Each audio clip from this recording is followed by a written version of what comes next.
सीता जी कहाँ की हैं? सीता मैया कहाँ की हैं? मिथिला। मिथिला में कौन? जनक जी। जनक जी की बेटी कौन?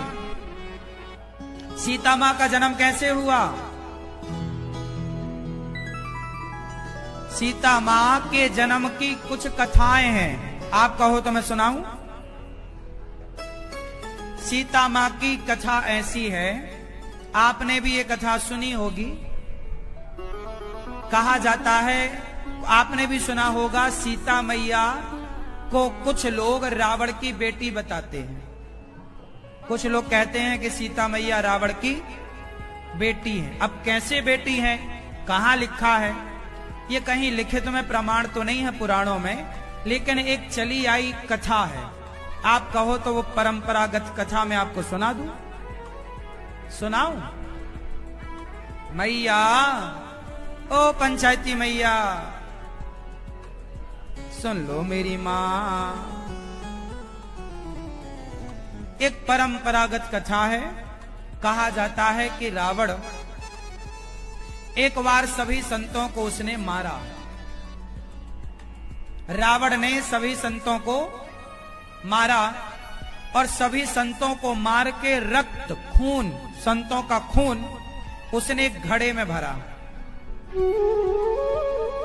और वो खून से भरा घड़ा अपनी पत्नी को रावण ने दे दिया। संभाल के रखना, मांगूंगा तो देना। रावण की पत्नी का नाम क्या था?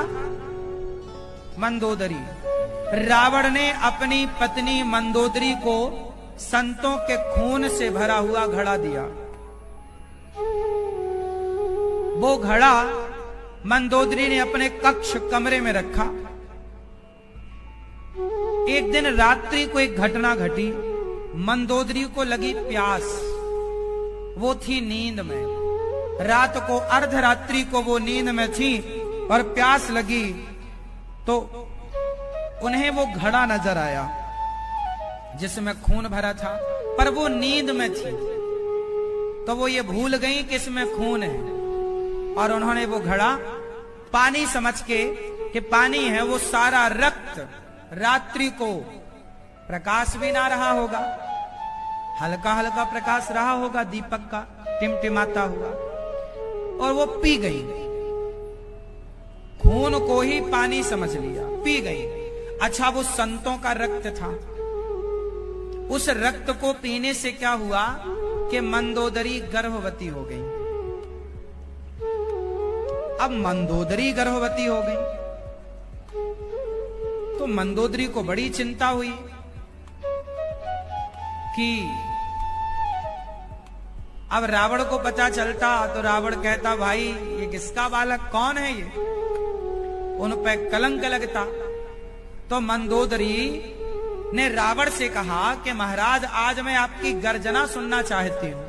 अच्छा, रावण जब गर्जता था ना तो गर्भवती स्त्रियों के गर्भ गिर जाते थे। रावण जब गर्जता था तो गर्भवती स्त्रियों के गर्भ गिर जाते थे। तो रावण ने जब गर्जना करी तो मंदोदरी का गर्भ भी गिरा। तो मंदोदरी का जब गर्भ गिरा तो मंदोदरी ने उसे गिरे हुए गर्भ को उठाया और उसी घड़े में डाल दिया जिस घड़े में संतों का खून था, और उस घड़े को जस का तस बंद किया। रावण ने कहा मंदोदरी से कि मैंने आपको एक घड़ा दिया था, वो कहां है? मंदोदरी